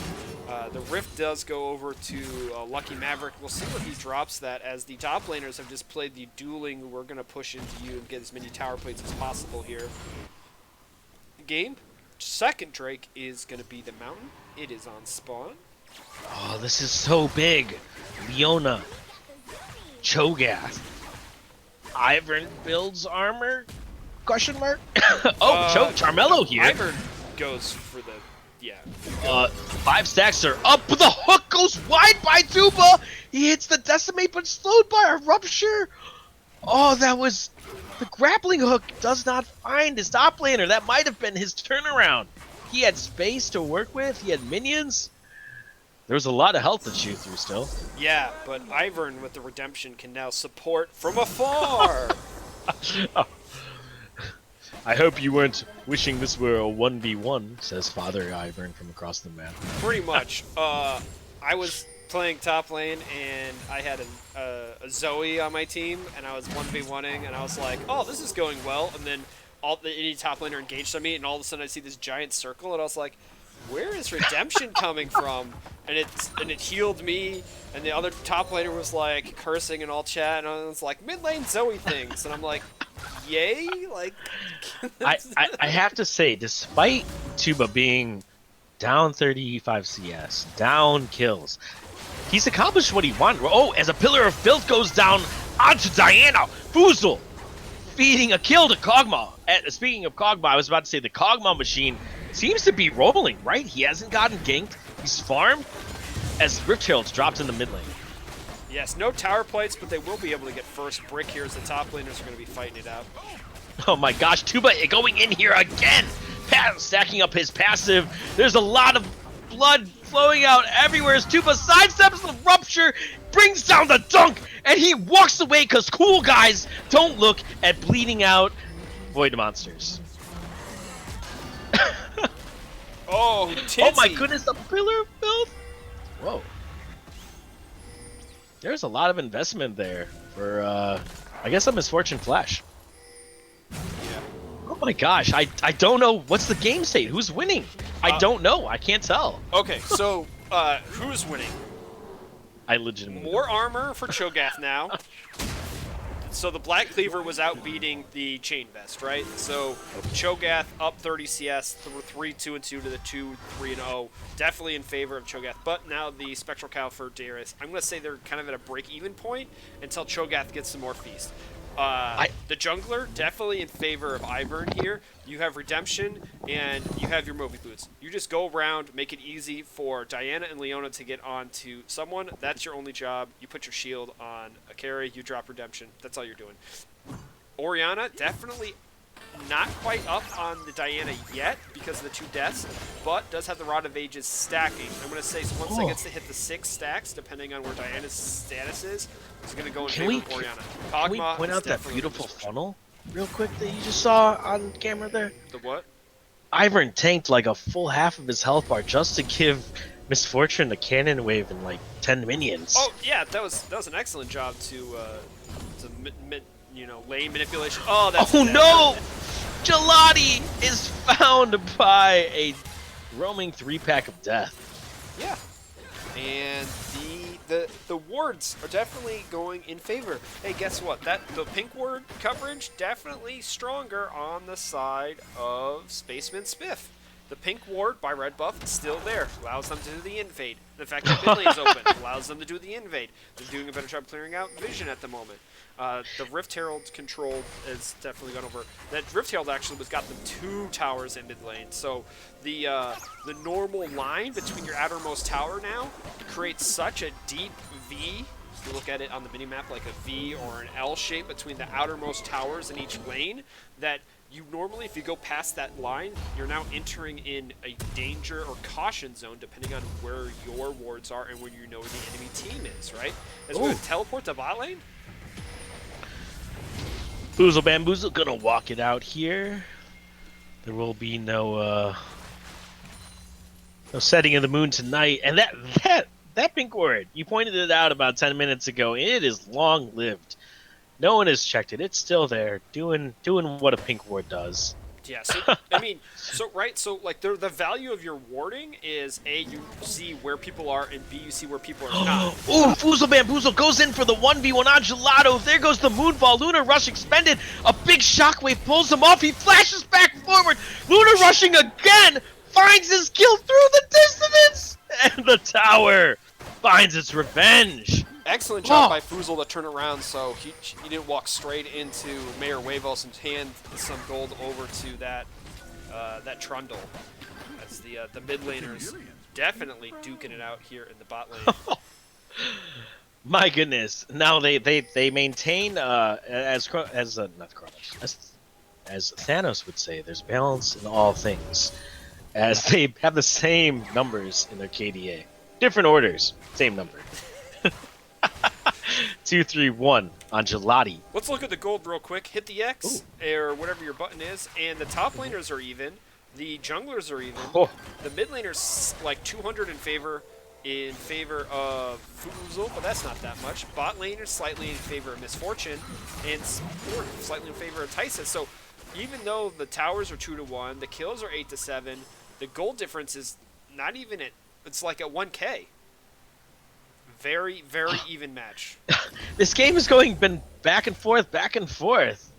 Gold lead, slumping in and out. I would have completely thought Cho'Gath would be dominating this top lane. Well, he hasn't faced... but he's... Once the tower dropped, he hasn't faced the Darius again.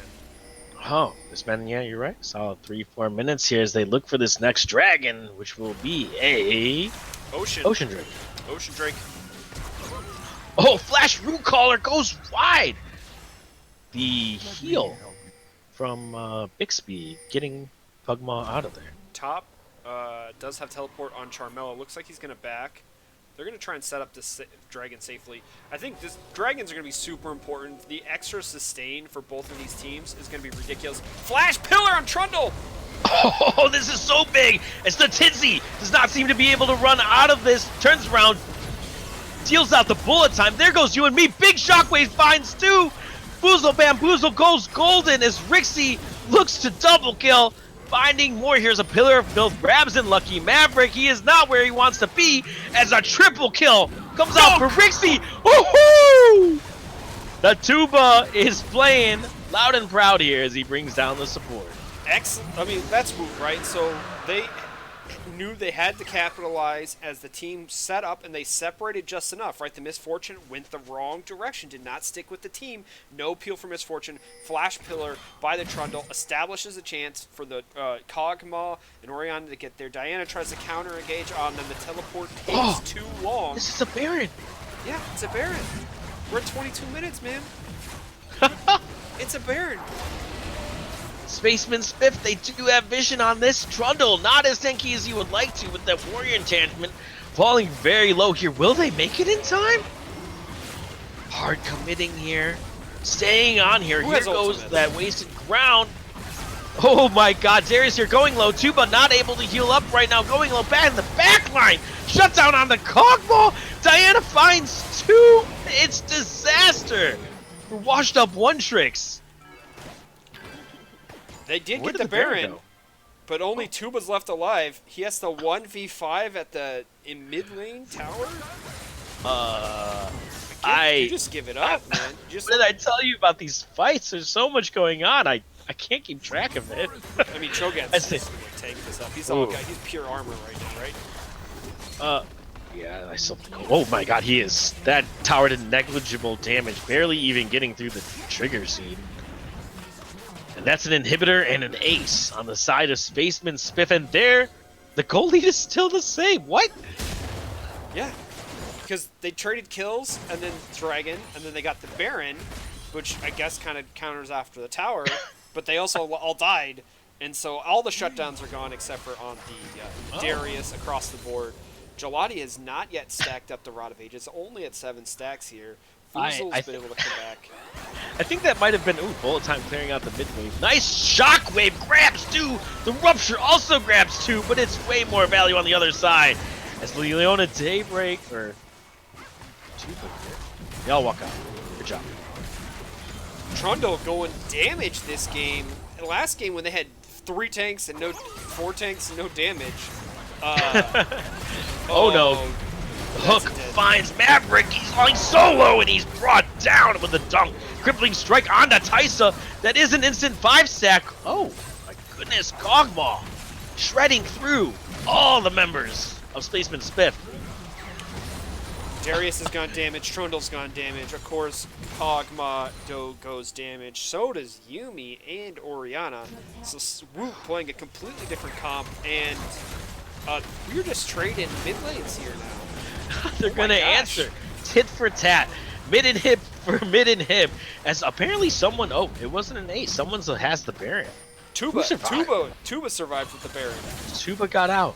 Yeah. I thought he died first. No, Tuba didn't die. And that allows them to push in and get the middle inhibitor. These are great. This game's crazy. Now they're gonna counter ward play.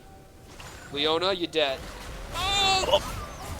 Farsight goes in. There goes the ultimate. Bullet time shredding through people as, a shockwave, as well as 4 members take out Boozle. Rixie here trying to auto-attack his way out.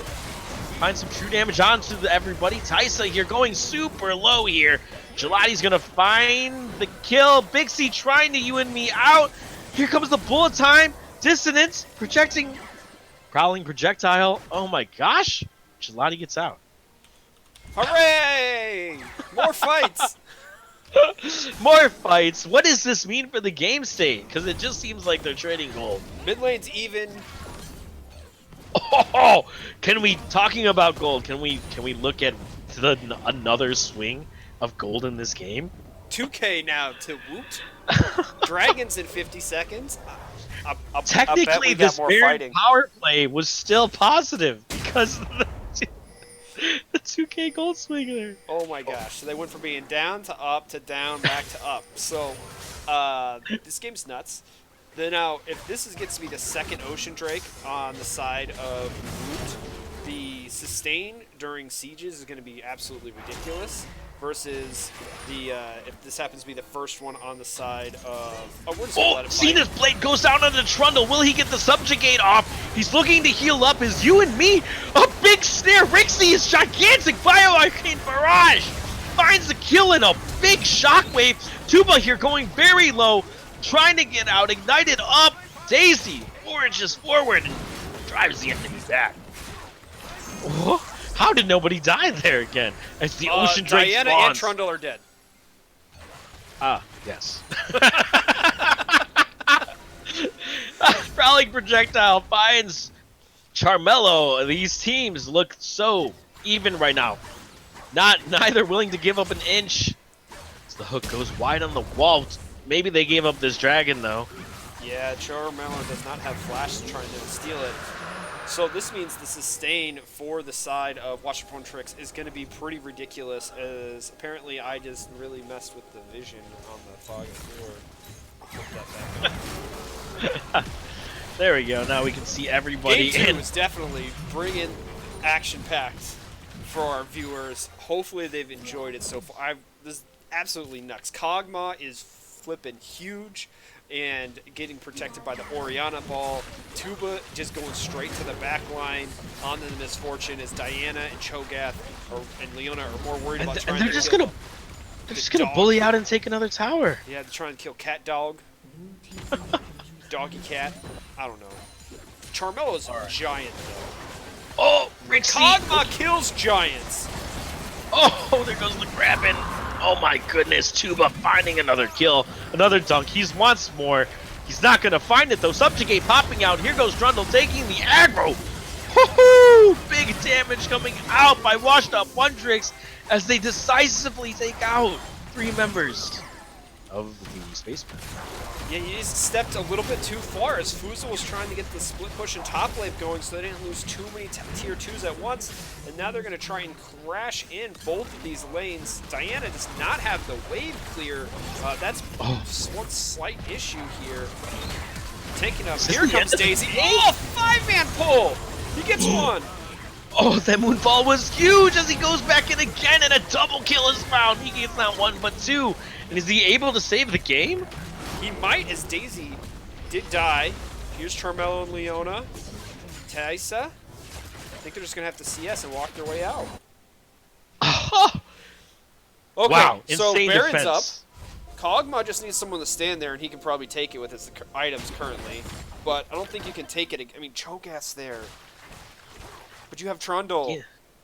Ginsu's Wits End, Blade of the Rune King, Berserker Greaves. If this man is able to auto attack, he's not dying. Yeah, and that's the Cho'Gath's problem, is because Cho'Gath got tanky enough to deal with it, but Kog'Maw is a mega tank shredder. The true damage, between the Rage Blade and the Blade of the Rune King in his passive, and he's stealing MR, so the magic damage is getting through onto you. The health damage is just ridiculous. That's what Kog'Maw's. Oh my gosh, he's just straight bot GA. You got killed the puppy twice. That's a fat 2,800 gold payout. He certainly earned it, running 10-2 this game. As Tuba starts up the Baron, and here comes Kog'Maw. Bark, bark, bark. But Spaceman Spiff know about it as Charmello channels the TP. Baron, though, falling very low, very rapidly. It wasn't Charmello, it was Fuzel, and they wisely backed off this Baron, maybe. Oh my gosh, it is heating up. Pillar of Filth goes out.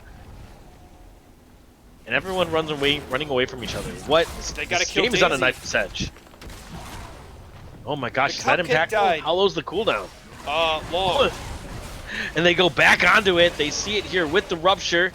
Another ward drops, and so quick. It's Kog'Maw here, just shredding it apart. They're going to let it hover around 4K. Make it rain, giving another little bit of vision. Tyson here might go in. Subjugate goes down on Leona. Big shockwave on the 3, but not much damage. In goes Diana. Out goes Diana. It's Tuba almost falling on the other end. MF does pick him up, trying to find a little bit on the back end. Kog'Maw is just unstoppable. Rixie marching forward with the aid of his team. Blows through the Void Monster, and there they go down mid lane. There is no towers left at this Nexus, so it's a 4v1, can Misfortune survive? The answer is probably going to be no. I think this is going to go over to washed up one tricks. I think that's going to be it. 1-1. This game in favor of washed up one tricks. Spaceman Spiff. Excellent throwing punches early in this game, just like in game one. But fights back and forth, up and down, left, right, hooks, and dunks, and noms, and Daisy, and Rixie on the Cogmaw. I mean, we got to give it to Rixie. The stellar play on the Cogmaw. He got late game, and he got big late game carry. I want to see his damage. Let's see that damage. Woo-wee. Misfortune did excellent as well.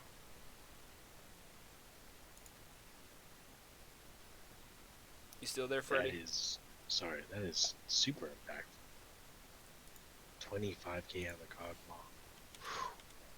So reeling at this game. What a game between the two of them. So real quick, with the 1-1, before we talk about anything else, that does mean that Spaceman Spiff, Helix, Team Tempest, and Washed Up One Tricks will all be in the playoffs for the Ionian division. Now, there is seeding still to be had. Any of these teams, I think, can either finish with the 1-1s.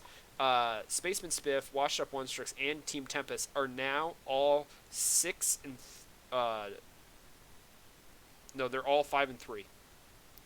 Helix is pretty much locked in at the 7-1 for the 1 seed, but the 3 of those teams will be fighting for playoff seeds going into the next week. So week 5 is final week, super important for playoffs. So I'm so pumped. This was absolutely awesome. Who do you think the MVP for Game 2 goes to? Rixie. Without a doubt. Oh, there's the Ivern. 362,437 true damage. Total true damage. That's an impressive stat. Especially because normally when you look at true damage and you have a Cho'Gath nomming everything, you're like, oh, Cho'Gath's going to lead in true damage. But true Cogmaw, almost 4k true damage on Cogmaw because of probably shredding the MR with his build and the true health to dealing onto Cho'Gath. Absolutely impressive. Oh, these games just seem like both teams are back and forth. It's like they know each other and have played a lot. And then they just break open. The first game was no kills until 10 minutes in. Both teams staying dead even, and then Spaceman Spiff picked up the ball and took off. And this game, while it was still, there was fighting, more action, it was still dead even until one team just put on thrusters, left the other behind.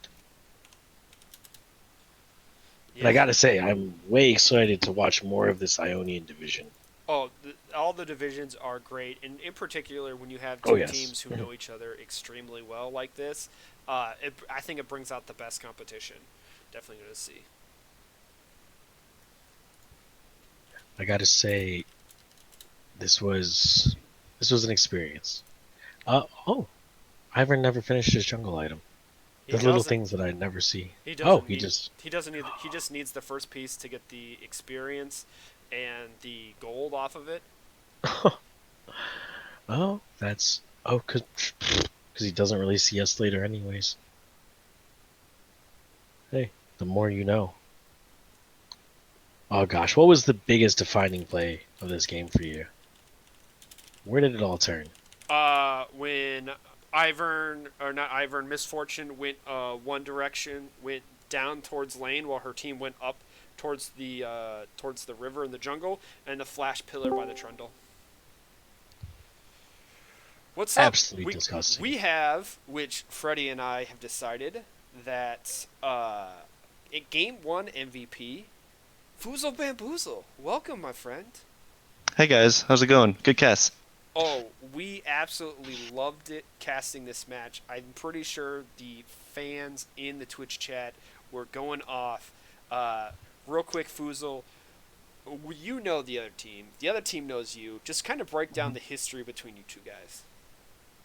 Um, I would say it has less to do with my team and more with me personally. I don't think Patrick or TJ or Char. Well, I guess Char had probably played against Tuba in the past, but I do remember these guys way back from Vantage. I think when I started Vantage, it was the same team except for they had Conrathen as their support.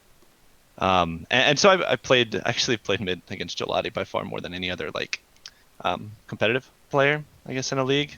And I don't think my team, this team we haven't played against the Washed Up One Tricks until now. So this is my team's first showing against them. But I do remember because in the last maybe 2 years ish, I had played on various teams mid laning against these guys, and so I have a lot of experience against Gelati and kind of know his laning phase pretty well. These guys, so it was definitely a long and let's just say losing history on my side for me against the washed up one tricks.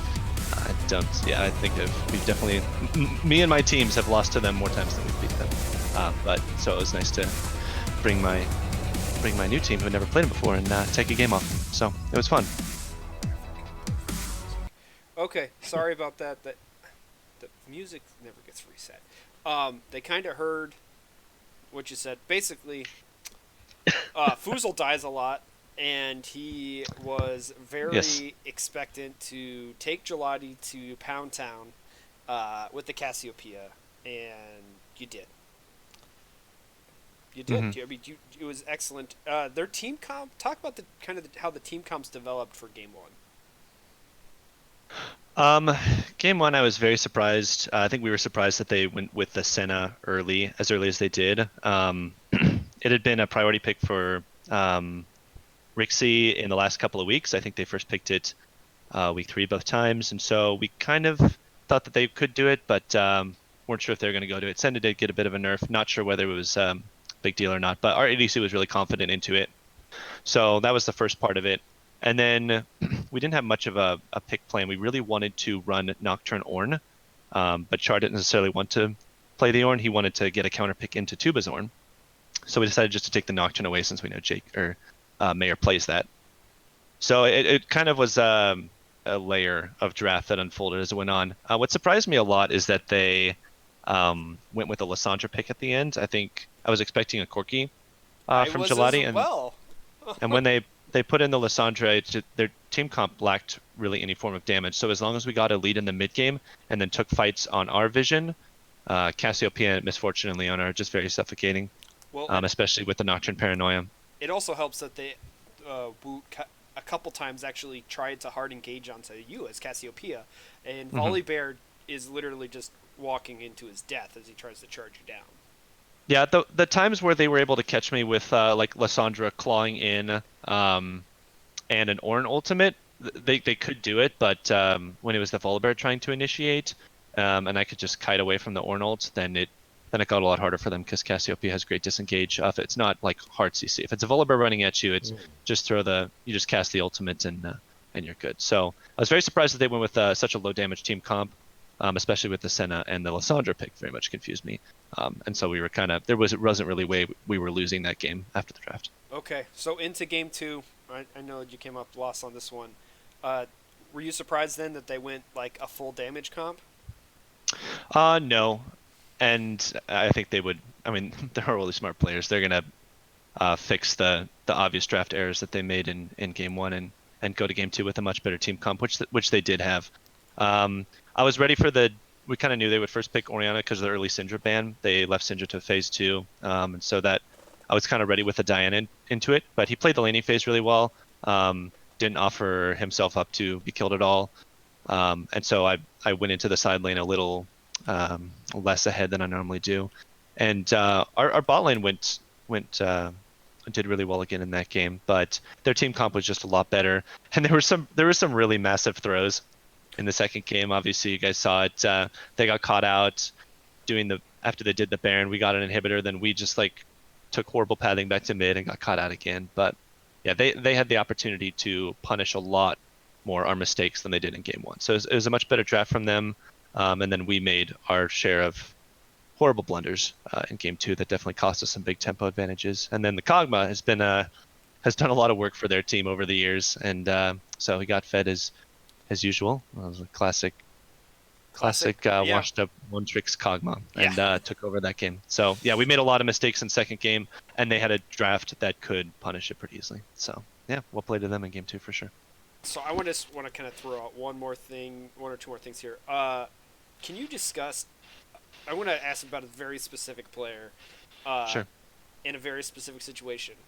Sure. How pumped up was Charmelo on like his third straight kill on Tuba's Darius? Um, Was he hyped? Was he going crazy?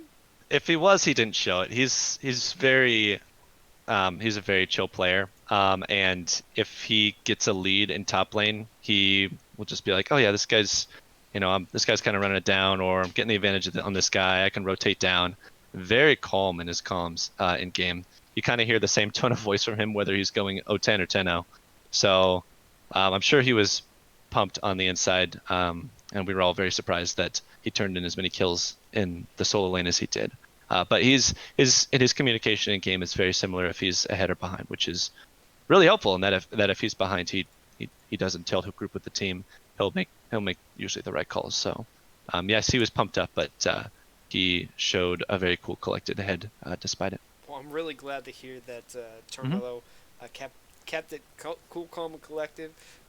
He balled out in the top lane, and really, he just couldn't do anything about the Kog'Maw, right? Like, if Diana doesn't kill the Kog'Maw, Cho'Gath is just food for the little puppy. Yeah, that game came down to, for sure, macro. There were a couple of individual mistakes by a couple of our players getting caught out in mid lane. I died way too many times in the side lane to multiple roams that I should have seen coming and back off. Char definitely played really well that game. It was just some macro decisions. We got into an odd scenario where we heralded and got 2 turrets mid, and then we weren't really able to pressure the jungle. It was kind of an odd no turrets mid, all side lanes up kind of situation, so they could just stick to the side lanes, play around their vision, and we didn't really have anywhere to turn. So at the macro level is where most of our mistakes came from, and then getting caught out occasionally. But yeah, there's a little bit of throwing back and forth, but definitely an excellent game. So I want to congratulate you and your team on making playoffs. Thank you. And there are now 3 teams that are 5-3 going into week 5. So Ionian Division week 5 is going to be super impactful, and I can't wait to see what happens and who's going to be where going into the playoffs. You may even be first round opponents against Washed Up.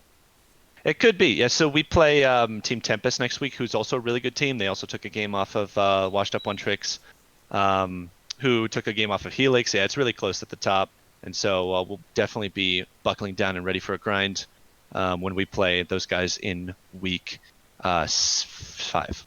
Now, I think Washed Up One Tricks and Helix both have matches against the lower 2 teams, so they should be coming out with wins. So it'll be interesting to see how the standings play out, and a lot of it will be dependent on our next game, to be honest. Well, thank you very much, Fuzel, for joining us. Of course. We're going to try Thank and you. snag someone from Hey, nice, great Up games. One Super Go for it. exciting to watch you. Thanks, guys. Great cast. And we are going to pull. Let's see here.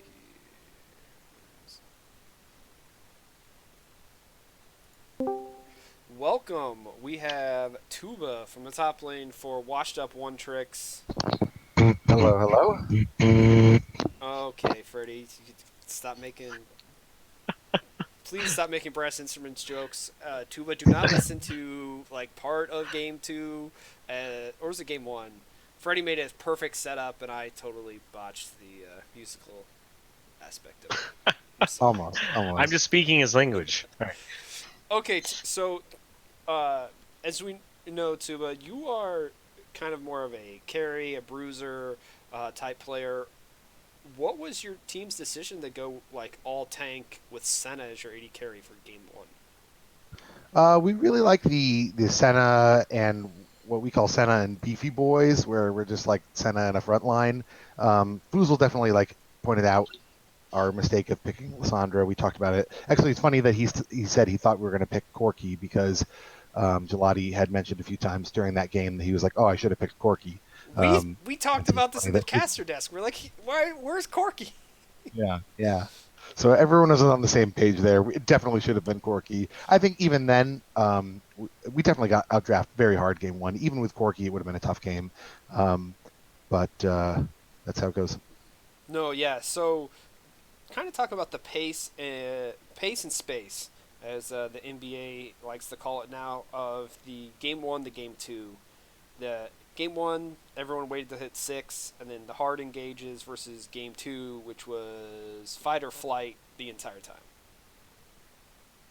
Yeah, definitely. I feel like Orin Mundo isn't a super like exciting lane top. It's like basically.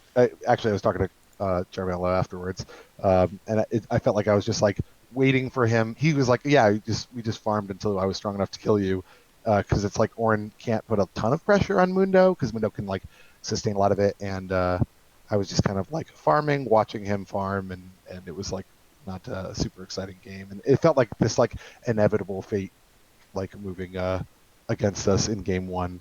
Um, but game two, I love a little action in the top lane, and I was glad to have some trades back and forth.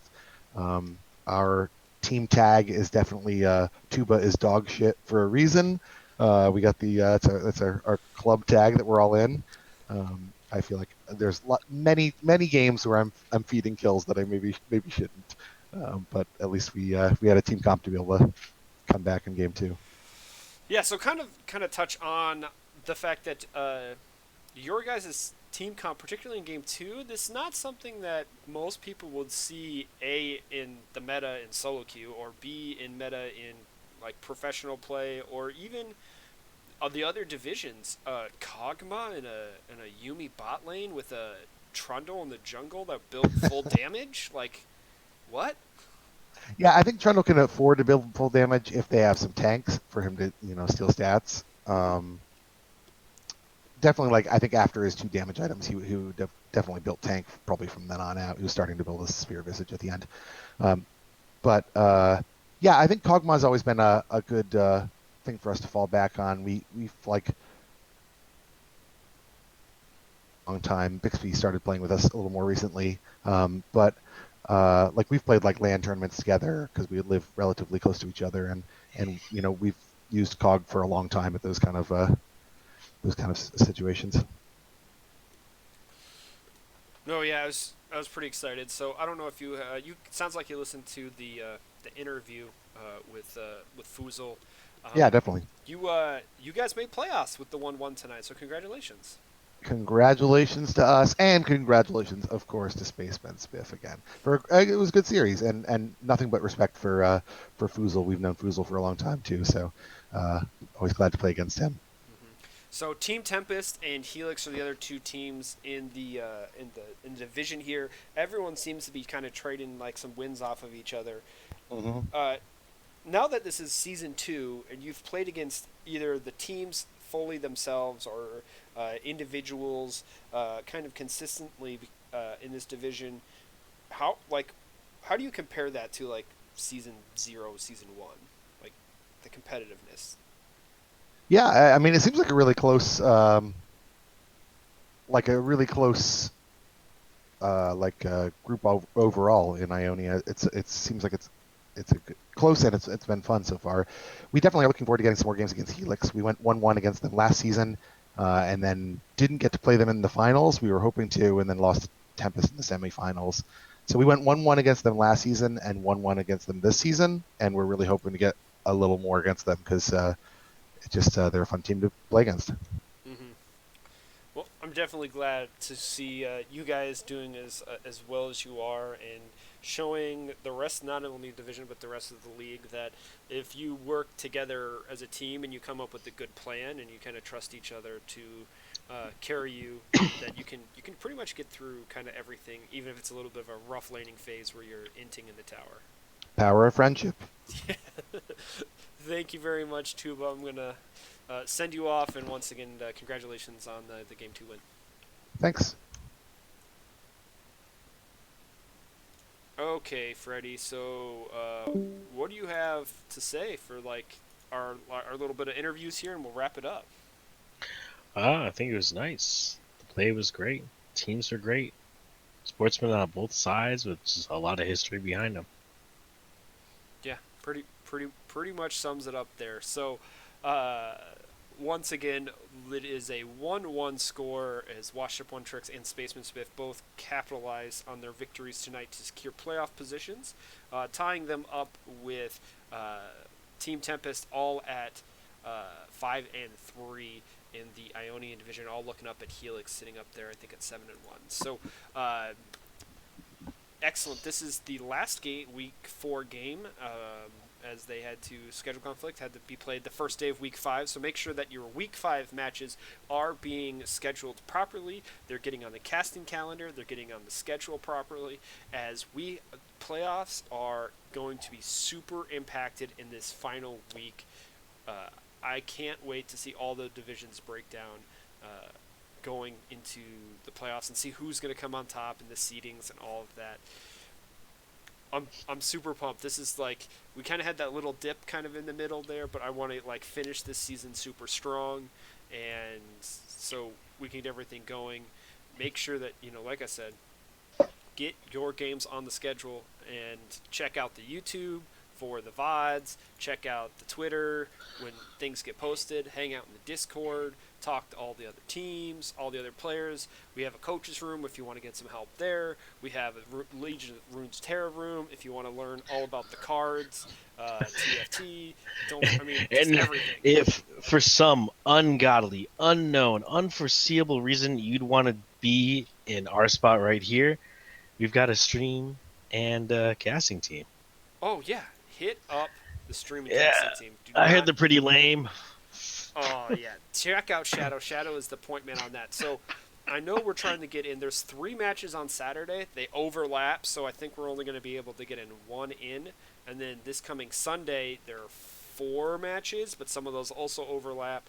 Next week, Monday, there's a match, but there's a lot of open spaces for matches, ladies and gentlemen. So get those times in. We want to get every team casted here, and so we are going to do our best in this final week to get all the teams casted at least once during the regular season before playoffs. So, you have anything else tonight, Freddie? No, hey, thanks for sticking around. If you watched, hope you enjoyed what you saw and what you heard. Take it easy. Yep. Thank you, and everyone have a good night.